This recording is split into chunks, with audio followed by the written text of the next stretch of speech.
इतनी अच्छी शैक्षिक योग्यता के साथ आते हैं, आप उन्हीं योग्यता को धारण करते हैं। आदर्श नंदन गुप्ता जी के दोनों भ्राता, आदर्श जी दुर्घटनाग्रस्त हो गए, इसलिए हमारे साथ नहीं है आज, वो आराम कर रहे हैं अभी। लेकिन जब पहली बार वो मिले तो कहते हैं मिलना चाहते हैं। मैंने कहा आप कौन है बताइए, परिचय दीजिए। कि लेखक है। मैंने कहा अभी आ जाइए शाम को। मुझे ऐसा लगता है कि जब तक हम साहित्य को, संस्कृति को, कलाओं को, संगीत को संरक्षण नहीं देंगे तब तक वो आगे नहीं बढ़ेंगे। और प्राचीन काल से आज तक ये परंपरा रही है कि जो भी वरद हस्त है, वो चाहे आर्थिक क्षेत्र का वरद हस्त हो, सामाजिक क्षेत्र का हो, सांस्कृतिक हो, प्रशासनिक क्षेत्र का हो, सरकारी क्षेत्र का हो, वो वरद हस्त रखा जाए तो ये जो साहित्य है, संस्कृति है, कला है, ये पुष्पित, पल्लवित और एक नई ऊंचाई तक जाती है। तो जब मैंने इनको कहा मैं एक पुस्तिका छापना चाहता हूँ, मैं आगरा हूँ, तो कैसी छापना चाहते हैं? मैंने कहा यदि मैं लिखता तो मैं कहानी के रूप में लिखता, लेकिन मेरे पास समय नहीं मिल पाता आजकल, क्योंकि मेरे पास डबल चार्ज हो गया था, RFC का भी और इसका भी, तो काम बहुत रहता था। तो मैंने इनको कहा कि मैं एक तथ्यात्मक रूप से छापना चाहता हूँ, क्योंकि डंग साहब ने एक कार्यक्रम शुरू किया था 90 के दशक में। इन्होंने बताया कि आगरा बियॉन्ड ताज, तो मैं बियॉन्ड ताज के ऊपर छापना चाहता हूँ, उसके अतिरिक्त आगरा में क्या क्या है। तब फिर कुछ चीजें मैंने बताई, तो ये कुछ चीज लेके आई कि मेरे पास ये चीजें हैं। मैंने कहा नहीं, इसके अलावा बहुत सारी चीजें हैं। जब मैंने इनको बताया कि ये मुझे पता नहीं था, ये मुझे पता नहीं था, ये मुझे पता नहीं था, यानी कम से कम मैंने 15 से 20 चीजें ऐसी बताई जो आदर्श नंदन जी ने कहा ये मुझे नहीं पता। उसमें एक मक्खन चाय भी थी। जब मैं आगरा में पहली बार पोस्टेड हुआ तो मेरी दीदी डॉक्टर सुनीता, वो 79 बैच की एजेंसी से हैं, तो दीदी हमारी गायनोकोलॉजिस्ट हैं। राजेंद्र तू मेरे को मक्खन चाय पिलाएगा तो ही मैं आगरा आऊंगी, नहीं तो मैं नहीं आऊंगी। तो मैंने कहा दीदी कौन सी, मुझे तो पता ही।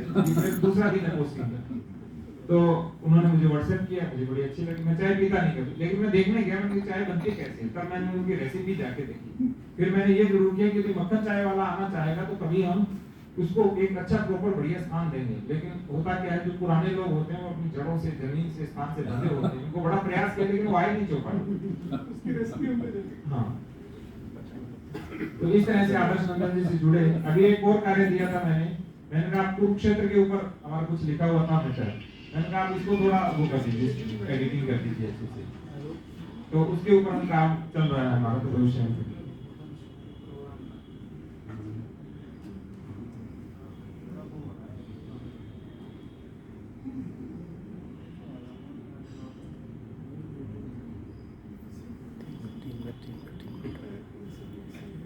ज्योत्सना बहन जी है ना, नाम देख रहा था, ढूंढ रहा था। यहाँ की प्रसिद्ध कवित्री ज्योत्सना बहन जी। हालांकि मैं लगभग सभी कवियों से मिल चुका हूँ, पता नहीं ये सहयोग था, वियोग था, दुर्योग था, क्या था, आपसे नहीं भेंट कर पाया। लेकिन आज आपसे बहन जी भेंट हुई, बड़ा अच्छा लगा, बहुत सुंदर गाती हैं। और जो गीत कवि के रूप में है, मुझे क्या मुझे लगता है आपकी गीत कवि के रूप में प्रसिद्धि होती है, जिस तरह से आप गा रही हैं। आपसे तो बता ही दिया कि सब बैठते हैं, कब कहाँ घूम जाए। साथ में पवन जी, प्रशासन की यही व्यवस्था है। प्रशासन में व्यक्ति ना 100% संतुष्ट करने का प्रयास करता है, लेकिन एक भी चूका ना तो मौका नहीं छोड़ता कि ये अधिकारी सही थी। हालांकि आपने ऐसा नहीं बोला, लेकिन उलाहना दिए बिना वो नहीं रहेगा।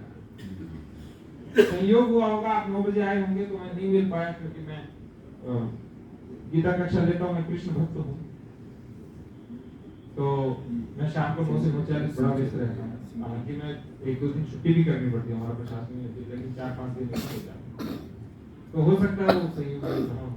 और अशोक चौबे जी के नाम की बात यदि नहीं बुलाया तो पक्का मैंने पर्ची देखी नहीं होगी वो, क्योंकि हमारे यहाँ कई बार इतनी बड़ी त्रुटि करते हैं, जब वो लेके आते हैं कि कौन आए हुए हैं, तो ऐसे फंसा देते हैं कई बार।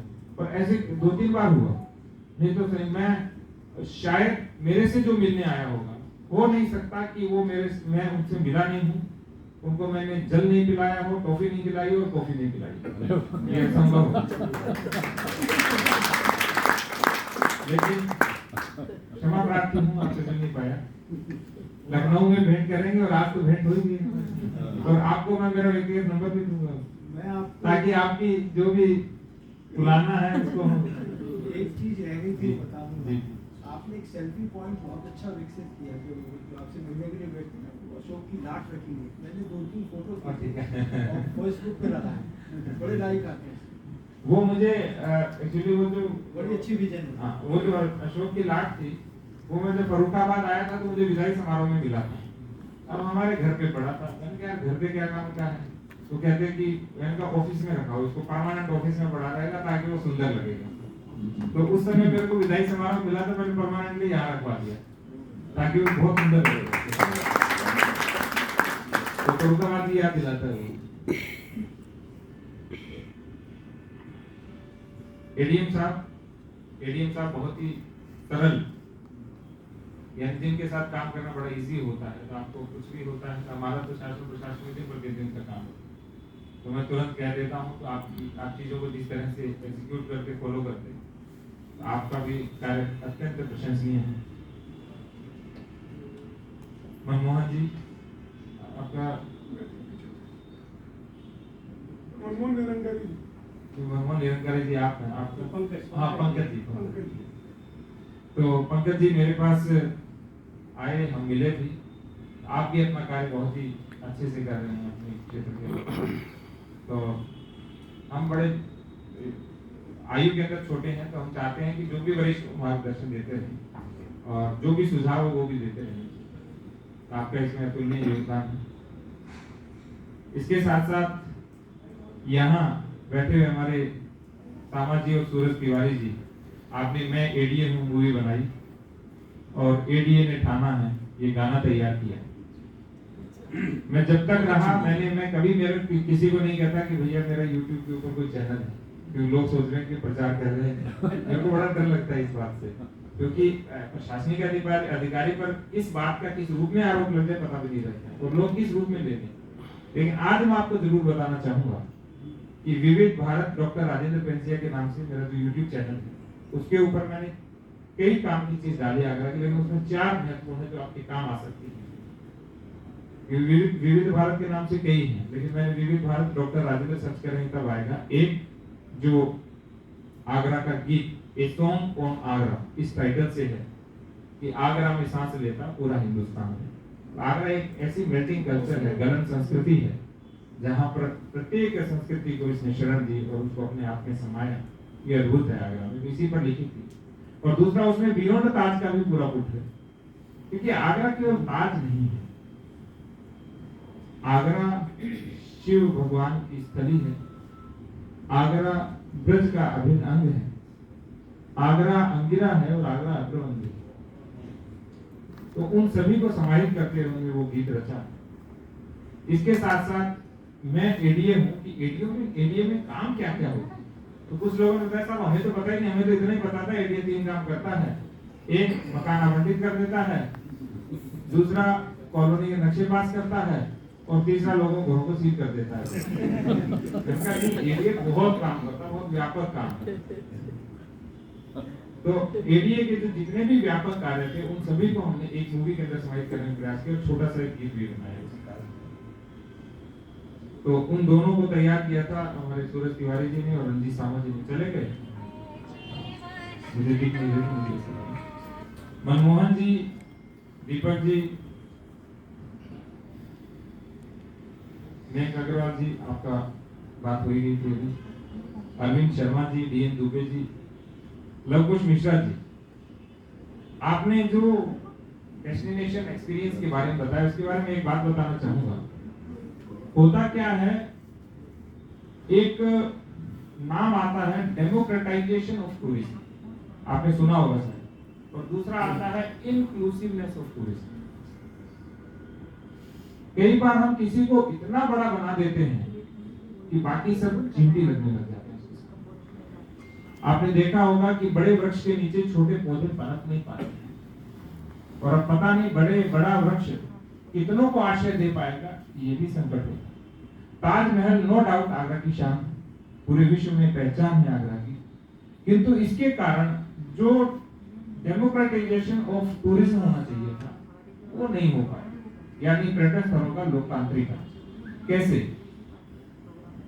जैसे कोई बुजुर्ग व्यक्ति है, उनको आप कहोगे ताजमहल, क्योंकि मैं क्या करूंगा ताजमहल देखने, उनको आप कोई तीर्थ स्थल बताओगे तो आएगा, तो आपने उन बुजुर्गों को पूरी तरह छोड़ दिया।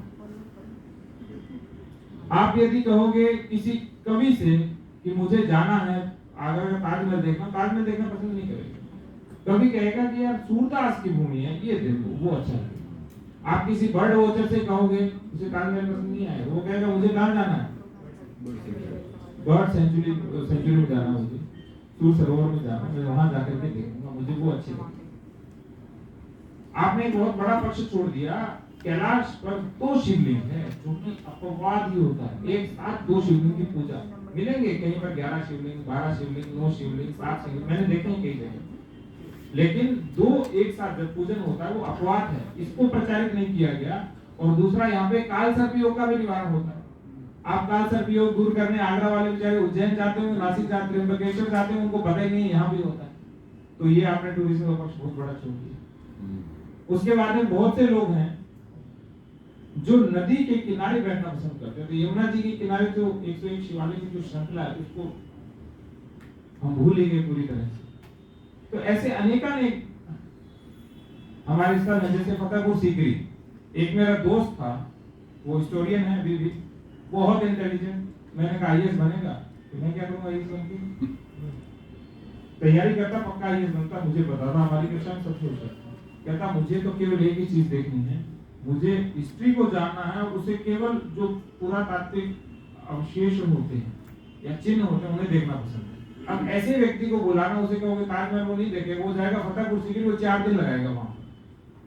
4 दिन से पहले फतेहपुर सीकरी से नहीं लौटने वाला। इतने प्राचीन वहां पे आपको पूरा अवशेष मिलेंगे।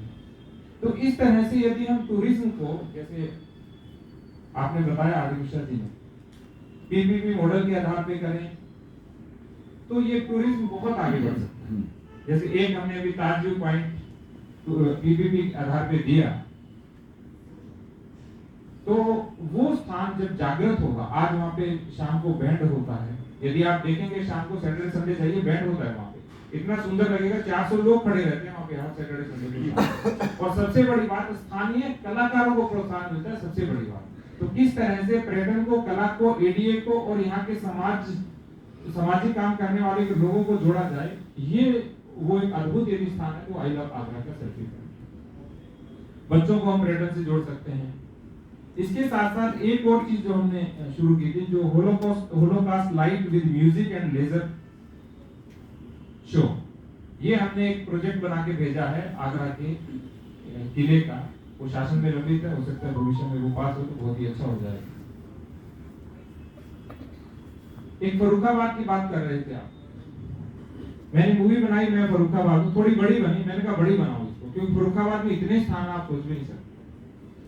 और उसके बाद में हमने फर्रुखाबाद के 30 वीडियोस बनाए, छोटे छोटे। मुंबई के अंदर नारायण चौहान जी हैं, उनको बुलाया, मानवेंद्र सर वहां पे डीएम थे, उन्होंने बुलाया, लेकिन मैंने फिर उनको पकड़ लिया, बड़ा अच्छा काम करता। मैं फर्रुखाबाद मूवी डालने के बाद बहुत से लोगों के फोन आए, 2 बड़े लोगों के फोन आए। एक रेणु खटोड़ जी हैं यूएसए में, वो शायद उस समय ट्रम्प साहब थे, तो उनके पास वो है, उनका फोन आया कि मुझे पता, कि मैंने स्पेशल नंबर लिया, और क्या हमें भी नहीं पता फर्रुखाबाद में इतने स्थान है क्या।